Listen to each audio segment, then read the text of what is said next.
Salve, amigas e amigos da filosofia, bem-vindos a mais uma das nossas conversações filosóficas. Hoje eu vou conversar com Emerson Sena da Silveira.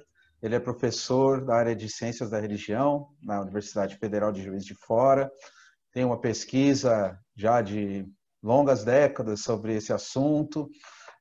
Fez mestrado, doutorado, tem mais de um pós-doc também. Autor de vários livros, organizador de outros. Tem uma obra bastante interessante, vários temas relacionados à área das ciências da religião, e é muito prazeroso recebê-lo aqui no canal para a gente conversar. Agradeço muito sua presença e vou começar com uma pergunta para introduzir o assunto, né? Se você quiser começar dizendo como que a ciência da religião olha para o fenômeno das religiões, como é que é esse olhar que não é necessariamente de dentro, né, de uma religião, mas é um outro lugar, né? Como é que é a construção desse objeto de conhecimento, né, pelas ciências da religião? Como é que funciona isso e quais as diferenças da prática da ciência da religião para uma prática de alguém que, de fato, está envolvido em alguma religião específica? Agradecendo muito sua presença aqui, Emerson, e já, então, deixo com você a palavra para a gente ir conversando. Boa tarde. Muito obrigado, Caio Marçal. É um prazer estar aqui neste canal que tanto tem contribuído para tornar assuntos e temas conhecidos para além dos campos da universidade, dos campos da escola e dos campos do colégio. Então, a minha formação é em Ciências Sociais e já no final do curso fiz antropologia e ênfase em antropologia e o fenômeno religioso já me chamava a atenção, porque é uma pergunta, é uma indagação. O fenômeno religioso, tanto no passado quanto no presente, é um fenômeno que nos instiga, que nos incomoda, que nos coloca pulgas atrás da orelha. Foi com essas pulgas que eu comecei a pesquisa lá no final dos anos 93, 94, e desde a minha monografia de TCC, especialização em ciência da religião, mestrado em ciência da religião, doutorado em ciência da religião, tenho pesquisado há muito tempo sobre a religião nas suas mais diversas manifestações. A ciência da religião, ela tem um olhar específico sobre a religião, e é importante conversar sobre isso, porque as pessoas geralmente nos chamam de teólogos ou teologia, que é uma confusão muito comum, ou então pessoas que fazem apologia da religião, a defesa da religião. Então eu vou começar pelo que não é ciência da religião, que é mais fácil para quem nos assiste entender a trajetória. Ciência da religião não é teologia, ou seja, não é um conhecimento racional sobre verdades de fé, dogmas de fé, discurso de fé, doutrinas de fé. E aí, especificamente, ela é ocidental, a teologia, né? A teologia cristã, católica, protestante, as suas inúmeras variações. Hoje, o campo teológico, o que é teologia, já diversificou de tal forma que nós temos a tentativa de construção de uma teologia umbandista, por exemplo, de uma teologia budista, mas é algo polêmico, controverso. A base mesma é ocidental cristã. Então, ciência da religião não é teologia. Ciência da religião não é defesa e vivência religiosa a partir da própria experiência, de dentro. Ciência da religião também não é filosofia, né? Não é o pensar sobre a religião. Existe uma área da filosofia chamada filosofia da religião, que procura refletir as metas reflexões sobre o fenômeno religioso. Então, ciência da religião tem um nascedouro entre as ciências sociais, a teologia e os fenômenos empíricos da religião. Então, nesse campo, e a filosofia, né? Nesse campo quadrangular, a religião se faz, dialogando com esses quatro polos, né? As ciências sociais, a teologia, as vivências empíricas, as expressões empíricas e concretas das religiões no passado e no presente, e a teologia. É um campo que surgiu no final do século XIX, junto com o contato da Europa com universos que eram desconhecidos ou pouco conhecidos. No final do século XVII, XVIII e XIX, a presença e o contato com, por exemplo, escritos budistas, escritos orientais da cultura hindu, foram se tornando muito comuns na Europa, e o próprio colonialismo, o avanço da Europa no contato com outros povos chamados, abre aspas, não civilizados, acendeu a curiosidade da Europa ao olhar para eles e perguntar: eles têm religião? A partir daí nasce a ciência da religião. Então é um olhar que tem também uma presença crítica, uma presença analítica e um cuidado com os fenômenos históricos e empíricos da religião. Isso é muito importante dizer isso. E também uma influência muito grande também, tanto reativa quanto em relação a diálogos, em relação à crítica da religião feita no século XIX. E aí não tem como não contornar os 3 grandes mestres da suspeita, que o Paul Ricoeur disse uma vez quem são: Karl Marx, Friedrich Nietzsche e Sigmund Freud. Então a ciência da religião também está em reação a eles e também sofrendo influências, porque uma das coisas mais comuns no campo da ciência da religião: a religião é um fenômeno autônomo, um fenômeno de fato existente em si mesmo, ou é uma máscara, uma alienação, uma expressão de uma outra ordem de coisas?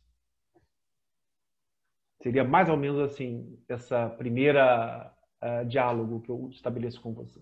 Uhum. E como que você explicaria a possibilidade de isolar o objeto religioso, uma vez que ele parece tão permeado por outros valores culturais? Enfim, cada cultura desenvolve religiões distintas, e mesmo numa mesma cultura a gente tem diversas religiões e tem relações com outros hábitos, com outras formas, Uma religião implica também hábitos alimentares, de relação de sexualidade, enfim, tudo tem a ver com, de alguma forma, até o ateísmo também, como uma postura com relação às religiões. Como que é para criar o objeto de estudo das ciências da religião? É uma pergunta muito interessante, porque também é um problema para outras ciências humanas e sociais. A ciência da religião, eu retomando um pouquinho da minha fala anterior, ela nasce no bojo das ciências humanas e sociais. É século XIX. É aquilo que Michel Foucault analisou no livro As Palavras e as Coisas. Ou seja, é uma forma de pensamento, de saber específico que nasce junto no século XIX a respeito do humano, quando o humano se torna um certo tipo de problema e há um certo tipo de reflexão. Não dá para isolar, para começar. Toda operação de recorte, ela é, como diria Max Weber, ela é um tanto arbitrária, mas ela tem que estar ancorada em uma metodologia, em uma escolha que possa ser justificada. Uma escolha racionalmente justificada, uma escolha do recorte do objeto. E um dos grandes problemas, não só da ciência da religião, mas da sociologia, é a definição dos seus objetos. Isso é um capítulo à parte de epistemologia e metodologia que sempre dá muito trabalho. Por exemplo, na sociologia, conceito de sociedade, a definição de sociedade. É uma coisa assim, para lá de polêmica, muitos livros foram escritos. Também na ciência da religião. Porque a religião é o quê? Qual é o conceito de religião? Qual é a definição de religião?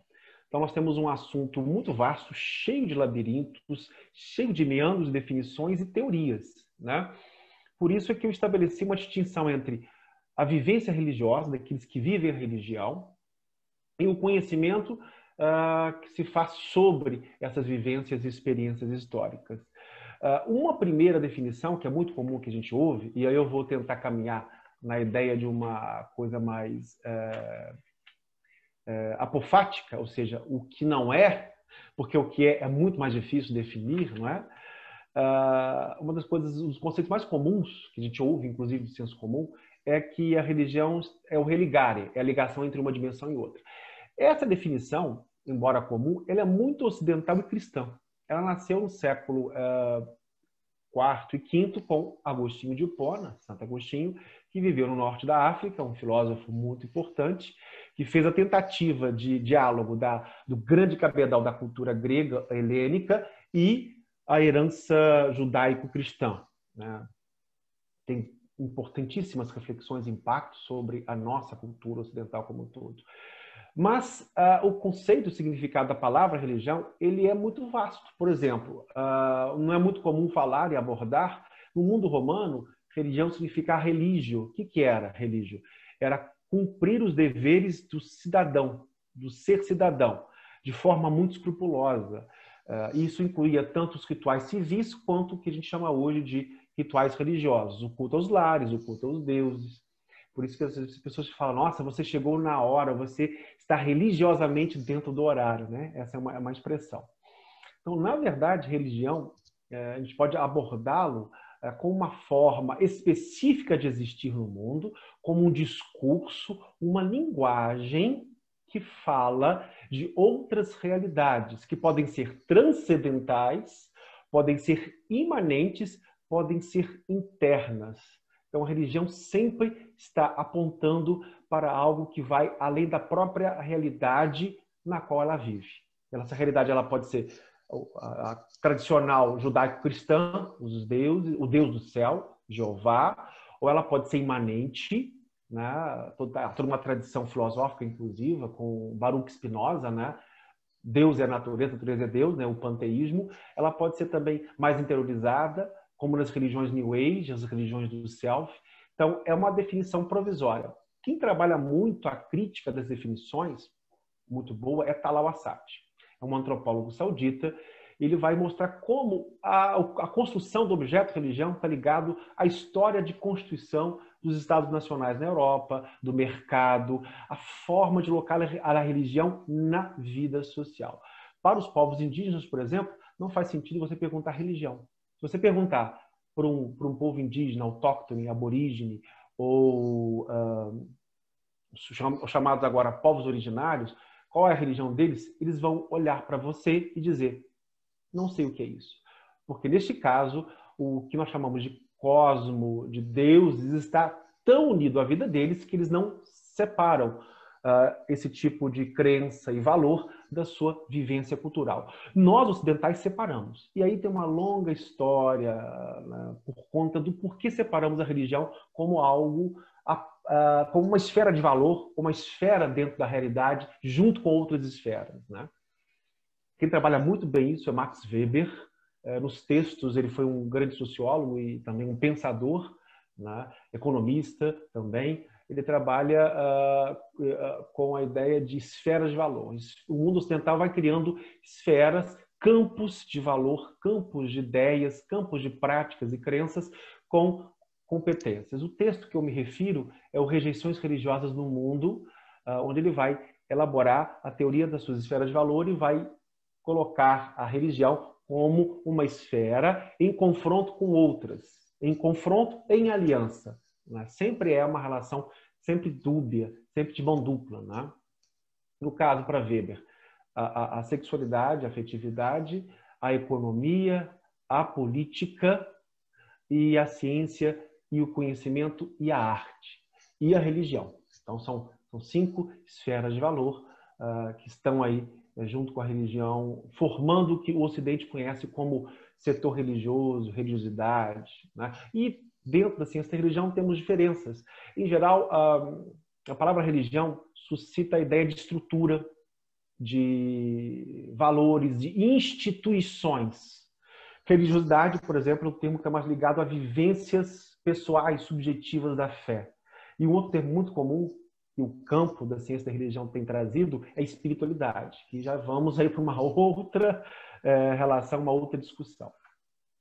Uhum.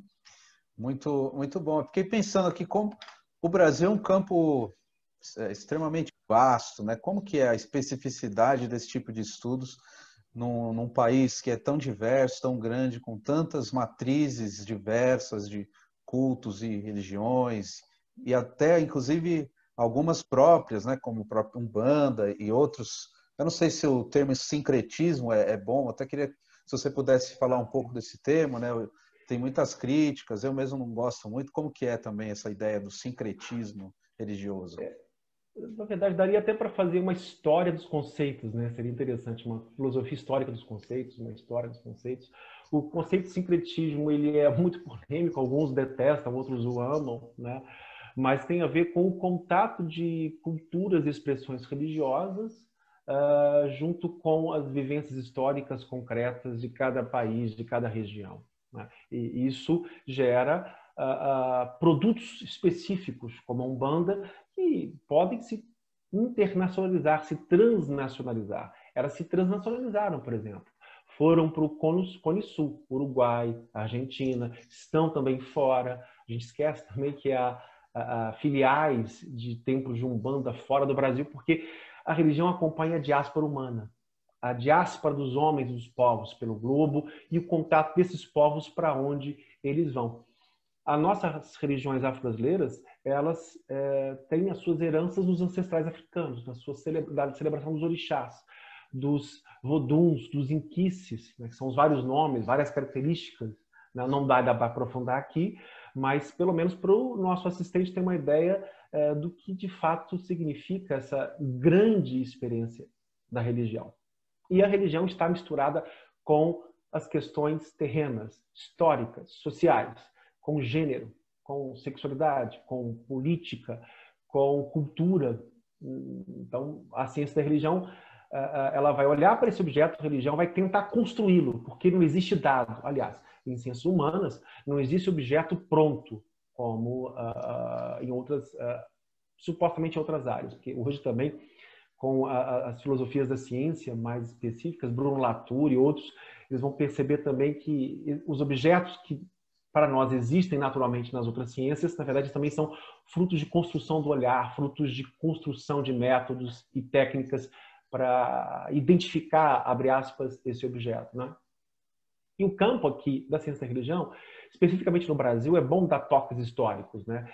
Ele começa na Europa do século XIX, então as primeiras cátedras universitárias de estudos da religião, história das religiões, nascem no final do século XIX, na Itália, na França, na Holanda, e vão se consolidando ao longo do tempo.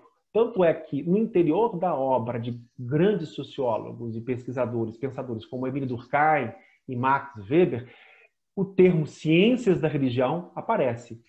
Religionswissenschaft, né? Se o meu alemão não estiver muito ruim, mas creio que deve estar. Mas a expressão alemã, no caso que eu falei, né? Ela é identificada no interior dessas grandes obras. E por isso que às vezes é difícil ver a ciência da religião como algo específico. Porque esses grandes pensadores criaram campos específicos. A sociologia, né? Weber, Durkheim, né? E dentro da sociologia tem, por exemplo, a sociologia da religião. E aí eu queria introduzir uma outra observação, que é a forma como se entende ciência da religião. Alguns entendem ciência da religião como um campo interdisciplinar e multidisciplinar, em que várias ciências ou várias disciplinas dialogam entre si. Sociologia da religião, história da religião, geografia da religião, vai trabalhar a questão do espaço, enfim, a história das religiões, a psicologia da religião. Tem uma outra corrente que defende que não, que ciência da religião é um campo específico que vai receber e dialogar com as teorias advindas de outras ciências, as teorias da religião. E aqui eu queria recomendar para o leitor, um texto que vai trabalhar isso. É um livro muito interessante do antropólogo Daniel Pause. Ele vai trabalhar 9 teorias da religião. É muito interessante, porque ele vai passar, por exemplo, com os primeiros antropólogos, né? Os chamados antropólogos de gabinete. Taylor, Fraser, depois vai para Sigmund Freud, Emile Durkheim, Karl Marx, Max Weber, William James, Mircea Eliade, que é um grande historiador e pensador das religiões para o nosso campo, pouco conhecido fora, né? Evans Pritchard e Clifford Geertz. Então, é interessante, né, perceber que nós já temos fora e dentro um grande cabedal. No Brasil, a ciência da religião começa, de fato, na década de 70. E a partir daí nascem as primeiras graduações e as primeiras pós-graduações em ciência da religião, que também tem um problema de nomenclatura, porque alguns falam no plural, outros falam no singular. Então tem as 4 possibilidades no Brasil: ciência da religião, ciências das religiões, ciência das religiões ou ciências da religião. Mas, enfim, né, o importante é perceber que há dois eixos principais. Uns consideram isto como um campo interdisciplinar, uma área acadêmica, outros consideram como uma ciência com corpos de teoria e métodos que, se não são próprios, têm muita especificidade. Uhum. E de lá para cá, hoje como é que está o campo da pesquisa nessa área? Olha, o mais diverso possível. Então você tem, hoje no Brasil, você tem 12, 13 programas de pós-graduação em ciência da religião, algumas dúzias de cursos de graduação. A nossa universidade foi um dos primeiros cursos de pós em universidades públicas do Brasil. Desde 1993 trabalhamos com isso. O nosso curso de graduação surgiu na década de 70, mas foi fechado por conta de problemas de positivismo científico, porque na época as faculdades, especialmente de ciências sociais aplicadas, olhavam para aquele curso e diziam: nossa, isso aqui vai ser teologia, né? E fora as religiões instituídas, o bispado na época católico olhou e também viu como uma concorrência. Mas, superado esse momento histórico, nosso curso de graduação voltou em 2012, né, junto com o bacharelado de ciência interdisciplinar em ciências humanas. Então nós temos nesse campo hoje, né, com essas centenas, até milhares de formados em mestrado e doutorado. Então nós temos, por exemplo, uma linha consolidada em estudos afro-brasileiros, os mais diversos possíveis, candomblé, umbanda, jurema, com recortes no interior desse campo. Recortes de gênero, recortes de associação política, recortes históricos, a forma como essas religiões foram se transformando ao longo do tempo. Estou citando apenas uma das linhas consolidadas dentro do campo das ciências da religião. Mas nós temos, por exemplo, uma outra linha bem consolidada, que são os estudos sobre o catolicismo. Já tem bem consolidado, que estão sendo agora retomados em outras vias, por conta da ressurgência dos extremismos cristãos no Brasil, né? Então, você tem uma linha que estuda as maiores variações possíveis, devoções populares, manifestações populares de fé, os movimentos sociais com a teologia da libertação, os carismáticos, enfim. Nós temos consolidado também uma outra linha, que são a linha que estuda os protestantes evangélicos dentro das suas enormes variações. Aí você tem de todo tipo de gosto, com recorte de gênero, com recorte político. Os mais agora atuais, os que têm gerado mais produção acadêmica, digamos assim, são os recortes de gênero e os recortes em relação à política, por conta da própria questão histórica, social, que já vem desenvolvendo, não é hoje, né, mas já há algum tempo, a presença dos evangélicos na vida pública, na vida política do Brasil. Tem suscitado muitos estudos e questões. Então, eu falei de 3 linhas, né? Mas nós temos mais. Nós temos, por exemplo, a linha de estudos sobre religiões orientais, ou esotéricas ou New Age, que também está bem consolidada no campo da ciência da religião, né? Nós temos também os estudos agora meta-empíricos sobre métodos, né, e teorias da religião, que aí já não são empíricos, mas são uma tentativa de organizar o pensamento e o método, ou os métodos do campo da ciência da religião. Então, são algumas dessas linhas. Eu passaria aqui um tempão com vocês, né, falando sobre cada linha, sobre cada especificidade, mas a minha memória neste momento me permitiu lembrar dessas 4, 5 linhas. Mas, enfim, temos mais religião e corpo, por exemplo, que é uma área muito interessante, porque você tem recortes específicos ou recortes transversais. Religião e corpo você pode estudar em qualquer tipo de associação religiosa, de igreja, de manifestação evangélica, católica, umbandista. Religião e saúde também é um tema que tem tido muita presença na área da ciência da religião. Enfim, nós temos aqui... alguns até fazem uma crítica. Dizem que no campo da ciência da religião há uma dispersão temática muito alta, ou seja, estudos de... Por exemplo, tem religião e quadrinhos. Tem grupo de estudo e pesquisa em religião e quadrinhos. Ou seja, como a cultura popular, as indústrias culturais expressam a religião. Religião e cinema também tem alguma coisa sobre isso. Enfim, o campo é riquíssimo e sofre críticas nessa ideia de, olha, está muito disperso, não tem uma linha. Porque você olha para a sociologia, você vai ver linhas mais específicas. Mas como o campo é muito recente no Brasil, na década de 70, é natural que haja essa natural, abre aspas, né? A ciência da religião sempre vai questionar o que é religião natural, o que é natural da religião, né? Mas é comum, né, no processo de construção de uma ciência, no Brasil ela é mais recente, no mundo é mais antigo, essa dispersão temática, essa busca por temas de pesquisa os mais variados possíveis, né? Uhum.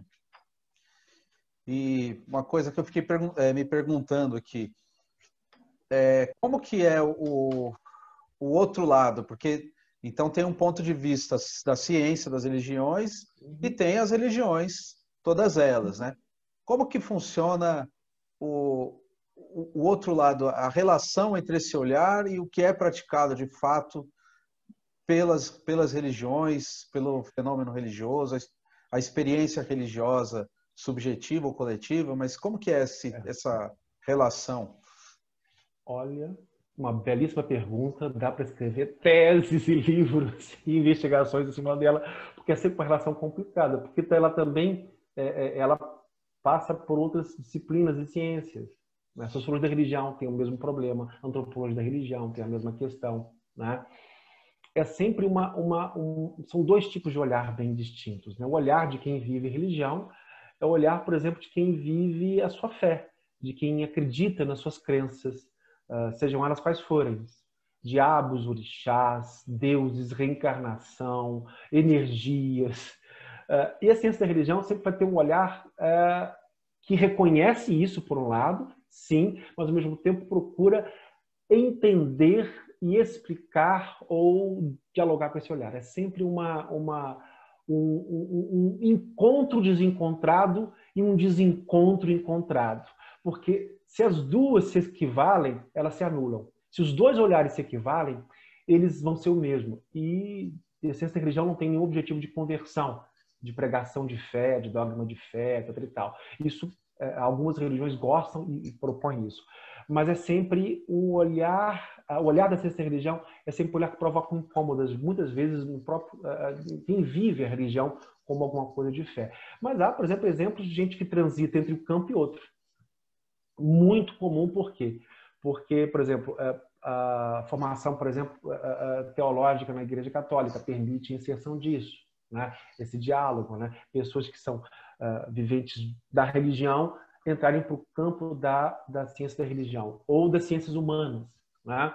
Há um trânsito de pessoas e pesquisadores que podem ser formados ou estarem com os destinos solares, aí vai ser difícil, né? Alguém que está com os dois pés, né? Ou na religião, né? Vivendo de alguma forma, ou fazendo ciência, Weber vai dizer, olha, as exigências desses dois olhares vão ser bem complexas. E eu sugiro aos nossos assistentes que um texto que eu sempre gosto de ler para tentar lidar com essa diferença entre ser religioso, viver religião e conhecer a religião teoricamente, racionalmente, a partir de métodos e discursos, né? É a ciência como vocação, né? É uma coisa que eu sempre recomendo a leitura, porque ele vai falar da vocação da ciência como uma vocação exigente, que lida com angústias, que lida com dúvidas, que lida com desconfiança. E muitas vezes a gente acha que a religião só lida com certezas, né? Com fé absoluta, né? Mas não, a religião também lida com as dúvidas. A tentativa da religião é responder dúvidas. E aí nós temos que fazer a diferenciação entre dogma no sentido negativo, fechamento a qualquer tipo de interrogação, que infelizmente no Brasil temos tido o aumento da intolerância religiosa, do fundamentalismo religioso, do fanatismo religioso, né? Aquilo é a verdade pronto. E o dogma como, olha, são as ideias centrais da minha fé, né? É a doutrina da minha fé, que eu posso colocar de uma forma dialogada, com as ciências, a psicanálise, a filosofia, as ciências dos saberes, né? A ciência da religião, a sociologia, a antropologia, e que vão exigir também, vão me confrontar também. A ciência da religião sempre tem uma pergunta que incomoda, aí ela é a herança da filosofia. Sócrates, né? o Elencos, na verdade, né? Essa ideia de fazer perguntas, fazer questões. E às vezes isso dói, incomoda um tanto. Mas também, por exemplo, na ciência da religião, o saber da ciência da religião pode ajudar, muitas vezes, comunidades religiosas a se entenderem melhor, a entenderem a sua história melhor, a entenderem as suas origens melhor. Origens que sempre são construídas em última instância. E aí, uma sugestão para os nossos assistentes, que eu gosto muito, é Genealogia da Moral, do Friedrich Nietzsche, que vai trabalhar muito bem, desconstruir a ideia de origem. Se uma coisa que religião é apaixonada, é por origem. A minha origem, a minha ancestralidade. Para a nossa ciência da religião, né? Nós da ciência da religião, tem um texto muito bom, que eu também recomendo para o leitor, que é um texto da Danielle Hervé-Léger, uma socióloga francesa, que ela escreveu um livrinho, um livro, a leitura voz, chamado O Peregrino e o Convertido, que ela analisa a situação da religião na modernidade, no mundo moderno, né? E ela vai trazer reflexões muito interessantes que alimentam as teorias da religião, né? Eu não falei de um outro método, e eu preciso falar, né, que é muito importante para a religião, que vai tentar ver a essência, outro método de abordagem, a essência da religião, abre aspas, né? Eu primeiro coloco aspas. Essa linhagem de pensadores não coloca aspas. Que é, por exemplo, que é o Rudolf Otto, um teólogo e filósofo, Mircea Eliade, que são chamados, estão junto com os pais fundadores das ciências da religião, né? Mircea Eliade, Rudolf Otto, junto com Max Weber, junto com Émile Durkheim, né? Rudolf Otto escreveu um livro chamado O Sagrado, né? Que é um dos cânones para a ciência da religião, um dos livros cânones, ou seja, um dos livros importantes para quem faz ciência da religião, que tem um outro tipo de abordagem sobre o fenômeno religioso. Ele procura ver o que há de próprio nesse fenômeno chamado sagrado e profano, né? E aí tem toda uma linhagem de pensadores e pesquisas que centram o seu foco nessa questão, né? Ou seja, a autonomia do fenômeno religioso em relação a outros fenômenos.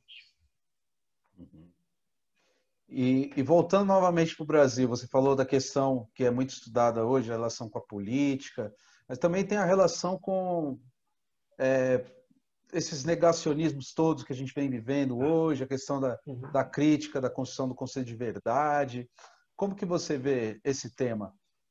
Olha, a ciência da religião tem um olhar e uma contribuição muito importante para isso, em diálogo com outros autores. Um campo que fica fechado em si mesmo e não dialoga com outras teorias é um campo que morre. Então, a ciência da religião tem constante diálogo com os filósofos, os sociólogos, os antropólogos. Isso é ponto pacífico.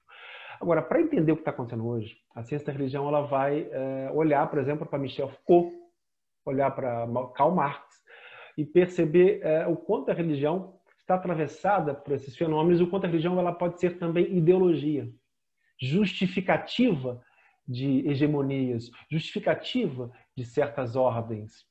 Isso é o que está acontecendo, né? Quando você tem a ligação entre uma extrema-direita e um certo tipo de cristianismo, ou de vivência cristã, ou do que eles chamam de cristianismo. Nós chamamos de várias maneiras: cristianismo reacionário, cristianismo conservador, tem uma diferença entre os dois. O conservador deseja limitar o que ele chama de impacto da modernidade sobre o que ele considera como valores morais. O reacionário não quer restabelecer uma outra ideia de religião, uma outra ideia de valor religioso. Esses negacionismos, esses extremismos, eles se tornaram comuns por uma crise. E aí tem vários motivos econômicos, sociais, mas há, por exemplo, dentro dessa crise, a crise entre o que é universal e o que é particular e singular. É um velho problema da filosofia, né? Se a gente for pensar. Mas isso está muito em evidência. O que a gente pode considerar como universal? E o que a gente pode considerar como particular? Porque muitos desses movimentos cristãos reacionários, eu não preciso dar nome, porque está tanto no catolicismo, quanto nos evangélicos, quanto entre os espíritas, né? Que apoiam certos candidatos, certas posturas políticas, certas formações políticas e governamentais, a ideia de que o meu valor religioso é o universal, ou a minha concepção de família é e seria a universal. Obviamente que isso é uma construção, está na cabeça deles, mas eles tentam restabelecer isso no espaço público, usando a política. E aí eu vou citar um texto meio um pouco ácido, mas acho que vale a pena, né, se a gente lê-lo como uma inspiração, não como algo absoluto, mas é um texto que o filósofo, aí de novo, Roberto Romano, um grande especialista em história da igreja e Estado, né, no Brasil, ele é professor emérito. Aí, ó. Tá bem aqui na mão. Ele teve no canal aqui também. Aí, ó. Exato, isso aí. Grande professor Roberto Romano. Ele tem um texto muito interessante, fantástico, para analisar essa ascensão, né, do cristianismo reacionário no Estado. Ela não começa hoje. O que a gente está vendo é um processo que já começa há alguns anos, algumas décadas atrás, mas hoje está no auge. Né? O número de pastores que ocupam, a própria concepção de governo hoje está orientada por isso. Ele escreveu um texto em 2018, no jornal da Unicamp, chamado César, o Papismo Evangélico. Muito interessante. César, o poder temporal. Papa, o poder espiritual. Ou seja, a tentativa de impor um poder espiritual temporal sobre a sociedade, os valores sociais, o conjunto, as legislações, atrasando, por exemplo, até a aplicação de direitos legalmente previstos, como o direito ao aborto legal, que no Brasil hoje está extremamente dificultado pela atuação desse tipo de visão e estrutura religiosa reacionária. Então, a ciência da religião vai olhar para esses fenômenos e vai perceber neles a crise do universal e do particular e a tentativa de reconstruir um mundo que é muito mítico aí no sentido não daquilo que veio depois a ser conhecido como mentira, mas um mundo encantado, uma família tradicional encantada, uma família que nunca houve de fato. Se a gente trabalhar com a história da família no Brasil, os historiadores que se dedicam à infância, ao casamento, vão mostrar que esse tipo de construção é uma construção idealizada. Né?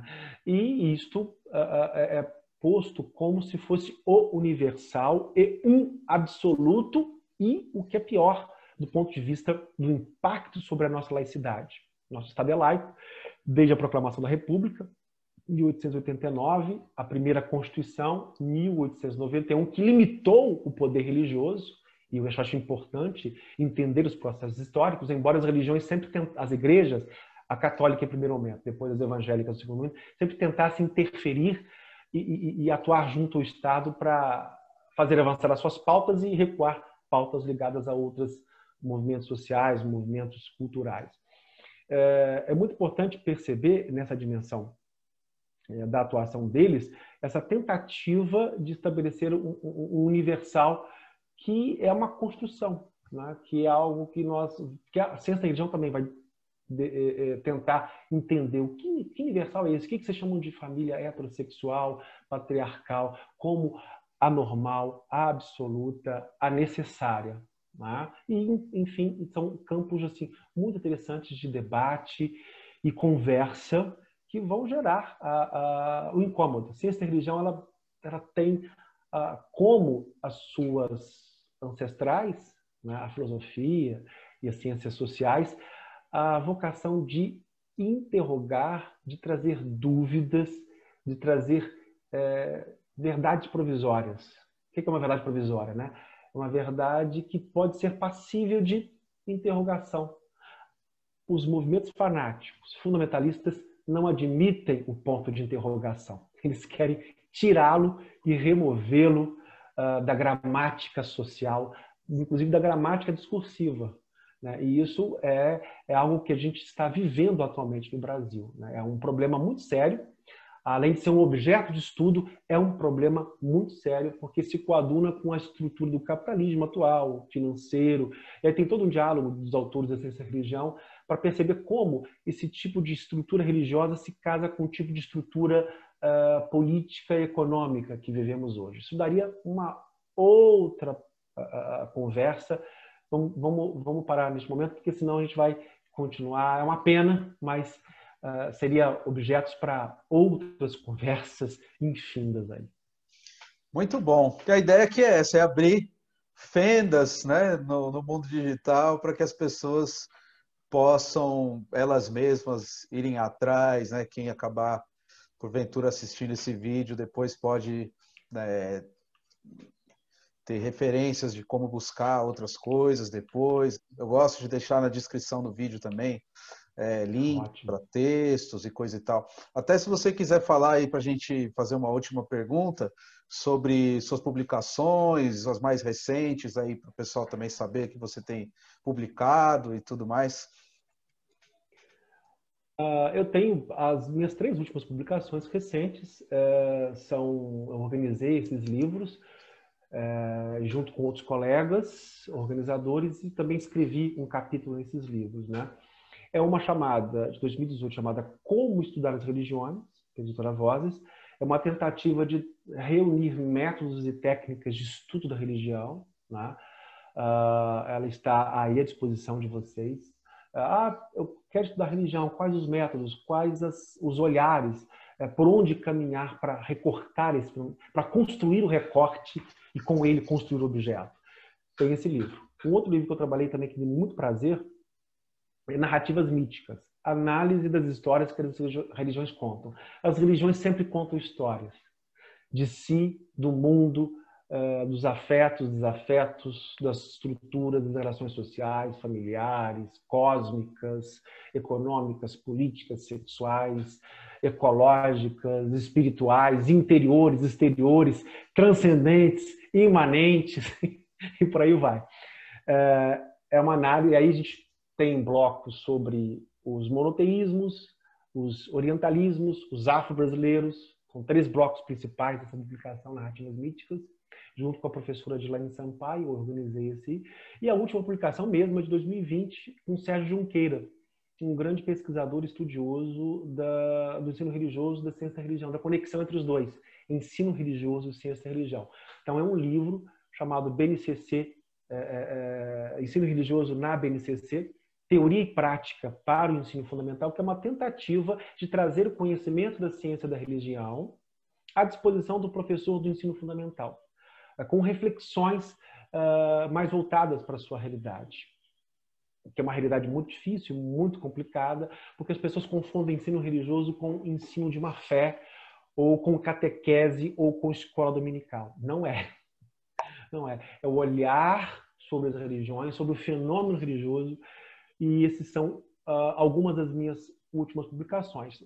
Se o leitor quiser mais contato, tem aí o meu currículo Lattes também, e tem o meu perfil no site, ou no portal, melhor dizendo, chamado academia.edu. Eu posto lá e deixo disponível gratuitamente os artigos que eu escrevi muitos artigos e livros analisando vários fenômenos sociais, políticos, sobre, por exemplo, a questão da sexualidade, do afeto e do reacionarismo religioso. Tem um artigo que saiu no final do ano passado, esse ano, pela Revista Brasileira de História das Religiões. O título é sugestivo, chama-se Duelo entre o Absoluto e Relativo. Eu não vou lembrar do subtítulo, mas vocês podem pegar lá, que é uma tentativa de fazer entender por que esse movimento de evangélicos está tão preocupado com a heterossexualidade. Você tem, por exemplo, movimentos como a machonaria cristã, uma coisa assim, uma ideia de ser macho cristão, de recuperar o ideal. Tá? É uma coisa assim. Como é que se explica isso? Como é que a ciência da religião tem? Tem método, tem teoria que explica o porquê esses fenômenos estão nascendo e prosperando aí. Né? Muito legal. Vou deixar o link do seu perfil no academia.edu, que é inclusive um portal que eu gosto de usar, eu sempre pesquiso nele e aconselho todo mundo aí que estiver assistindo a passear lá. É muito bom esse portal, e deixo o link do professor Emerson para facilitar e o pessoal poder ir direto lá, tem os textos dele. E muito obrigado, então, pela sua presença aqui, pela conversa. Eu costumo deixar aberto aí para as últimas considerações, caso você queira dizer alguma coisa para a gente encerrar, agradecendo muito sua presença aqui. Olha, eu gosto de terminar com poesia, com música. Que A maravilha. religião, a ciência e a religião tem muito a ver. E aí é uma expressão, é uma música, né? Apenas um rapaz latino-americano, do nosso querido Belchior, né? Não espere de mim uma canção bem comportada, uma canção que lhe acalente. Espere de mim uma língua afiada, que desafia, que te corta. Isso é a função da ciência da religião. Não é trabalhar somente com consensos, mas é produzir dissensos bons dissensos, boas dissensões, boas discussões. E é fazer uma distinção entre debate e discussão. Debate é sofística, é erística, é ganhar pela retórica. Discussão é investigar juntos. E para isso é preciso estabelecer esse jogo de perguntas e respostas que eu coloquei a partir da canção Apenas um Rapaz Latino-Americano de Belchior. Obrigado. Eu que agradeço, sensacional esse final, muito prazerosa a conversa. Espero que quem tenha assistido a gente tenha gostado também. Deixem uns comentários aí no vídeo para a gente continuar depois. E fiquem ligados nas próximas conversações filosóficas.